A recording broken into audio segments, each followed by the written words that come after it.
Yesu ashimwe bene data, turabasuje mu izina rya Yesu. Amahoro y'Imana nabane namwe aho muherereye ku migabane itandukanye mu bihugu bitandukanye. Twongeye kubahereza ikaze.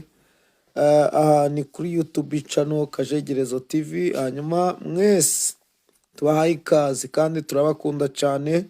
Wewe wakoze subscribe turagushimiye, imigisha y'Imana ibe kuri wowe.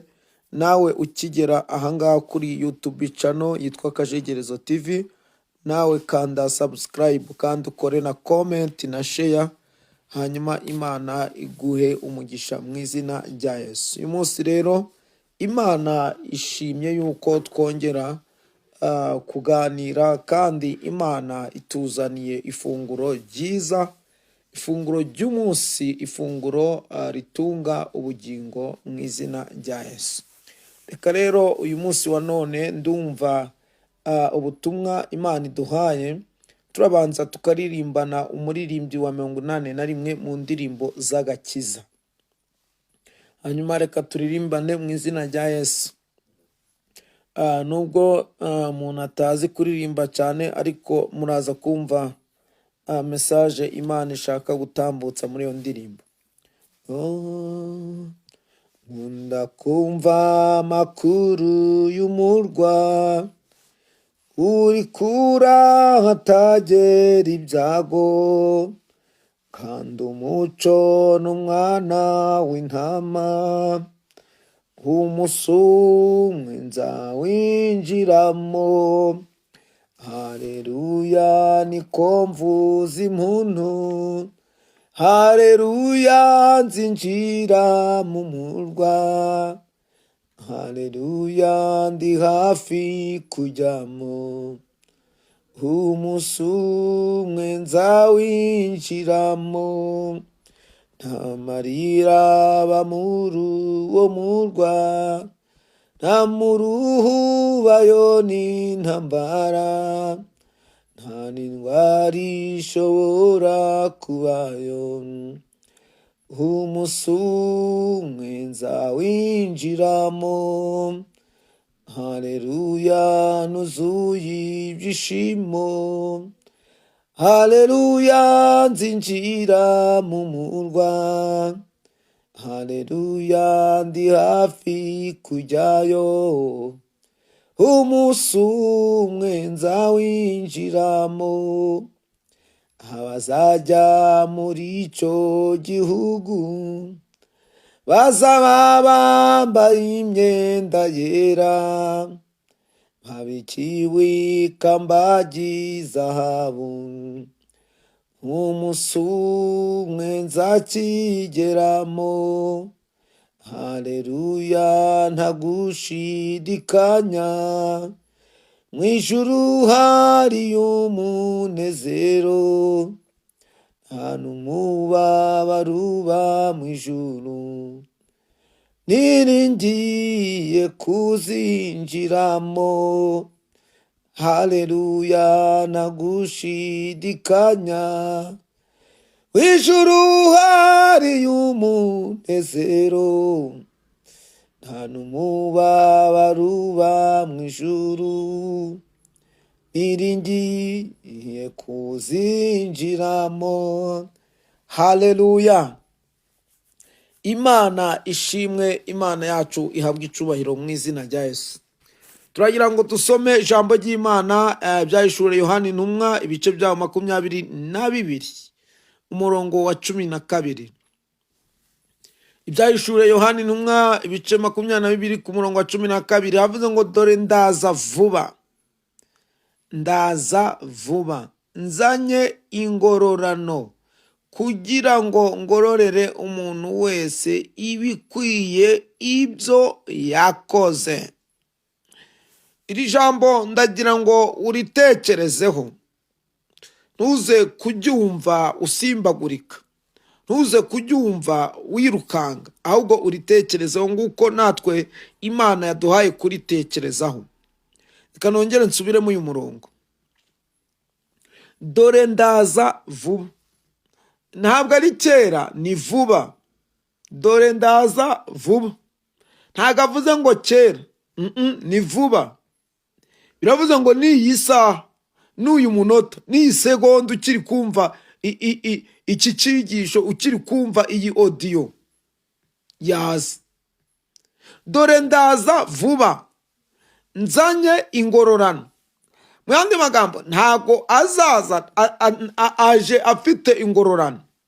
None umva akantu karimo gatangaje, ngo kugira ngo ngororere, uyu ni Yesu bivuga, ngororere umuntu wese, every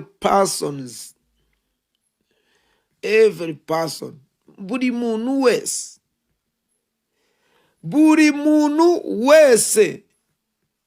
urumva, ngororere buri muntu wese ibikwiriye. Rero aha niho ari icitondego, ibikwiriye nibyo yagize ute, yakoze.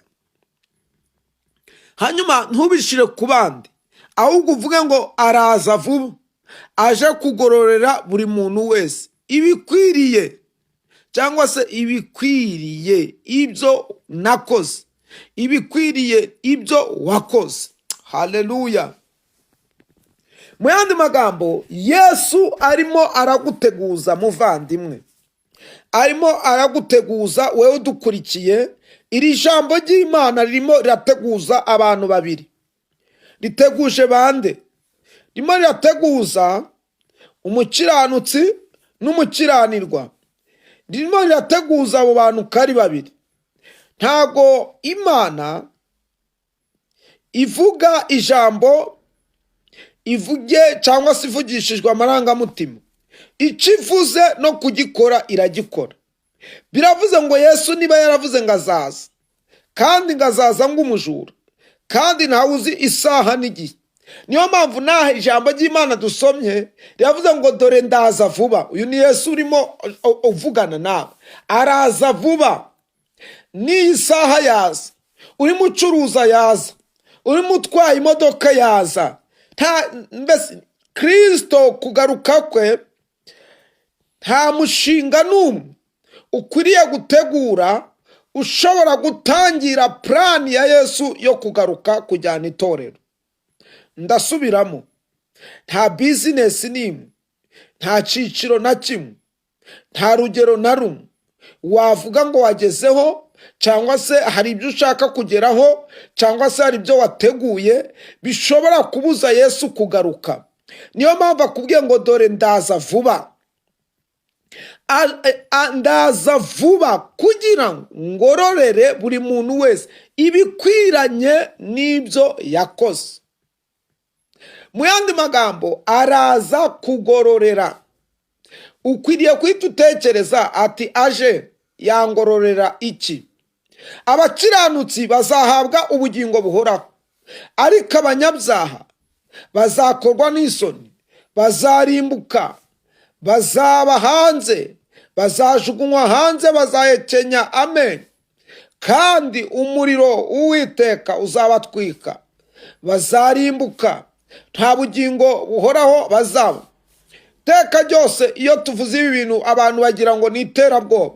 Iyo dusomye ijambo ry'Imana aho tubona Nyamutunzi na Lazaro, mukwiriye kumenya icyo ni ikigereranyo kibereka yuko umukiranutsi n'umunyabyaha badakwiriye kuba hamwe. Bibiliya itwereka yuko Lazaro ari mu isi yabayeho nabi, hanyuma arapfa ajya mu gituza cya Aburahamu. Ariko Nyamutunzi nawe arapfa, nawe ajya mu muriro. Bibiliya iravuga ngo igihe cyarageze, Nyamutunzi akabwira Lazaro ngo naze afate urutoki arukoze mu mazi ku isonga, ngo atonyangirize ku isonga y'ururimi. Aramubwira ati aho uri sinemerewe kuhaza, kandi nawe aho ndi siwemerewe kuhaza. Bene data, wabyumva utabyumva, wabishaka utabishaka, umukiranutsi w'Imana azabaho neza. Ndagira ngo mbabwire ngo uyu munsi wa none ushobora kubona umuntu abayeho nabi kubera kwanga amanyanga, kubera kwanga gukiranirwa, ariko nawe fendefe iherezo rye akazabaho neza. Ashobora kuburara kubera kwanga kwiba, ashobora gusonza kubera kwanga gusambana, ashobora gukena kubera kwanga kuba umwesikoro, ashobora gukena kwanga kuba umunyamanyanga mu byo akora. Ariko bene data, ndagira ngo mbabwire ibi mvuze. Ntago mvuze yuko wewe ukize uzarimbuka, ntago mvuze wowe utunze yuko uzarimbuka, ariko wowe ushobora kuba ufite ibyo utunze, warabikomoye mu manyanga, warabikomoye mu nzira mbi. Ibyo bintu ufite birimo umuvumo. Niyo mpamvu uzaryoherwa n'isi, ariko nutihana, dore Kristo araza vuba, azakugororera ibikwiranye n'ibyo wakoze. Yewe musambanyi we, Kristo araza vuba kandi azanye ingororano. Ushaka wakihana, igihe kiracyahari. Kandi izo ngororano, ndagira ngo mbabwire ngo Kristo azagororera abanyabyaha ibikwiranye n'ibyaha bakoze.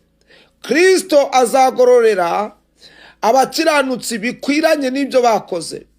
Yewe mujura we, Kristo dore araje vuba kandi azagororera ubwo busambo bwawe kurimbuka. Yewe wowe ujya mu bapfumu, Kristo dore araje vuba kandi azakugororera kurimbuka kubana na Satani.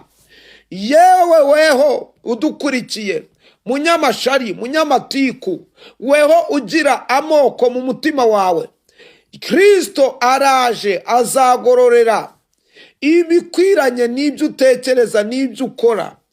Kandi nasanga uri umunyabyaha, uzajya mu gatebo kamwe na Satani n'abadayimoni. Ariko nasanga uri umukiranutsi, uzahabwa ubugingo buhoraho. Ese witeguye kugororerwa? Ndagira ngo buri muntu wese yitekerezeho. Imana ivuze ngo igiye kukugororera bikwiranye n'ibyo umaze iminsi ukora. Urumva ingororano wahabwa ari izihe? Wahabwa ubugingo buhoraho cyangwa wahabwa igihano cyo kurimbuka? Ugomba gutekereza. Kristo agusanze muri ubwo bucuruzi bwawe, Kristo agusanze muri icyo kimotari cyawe, Kristo agusanze mu bunyonzi, Kristo agusanze mu tagisi vatiri, Kristo agusanze uri guhinga, Kristo agusanze urimo ucuruza.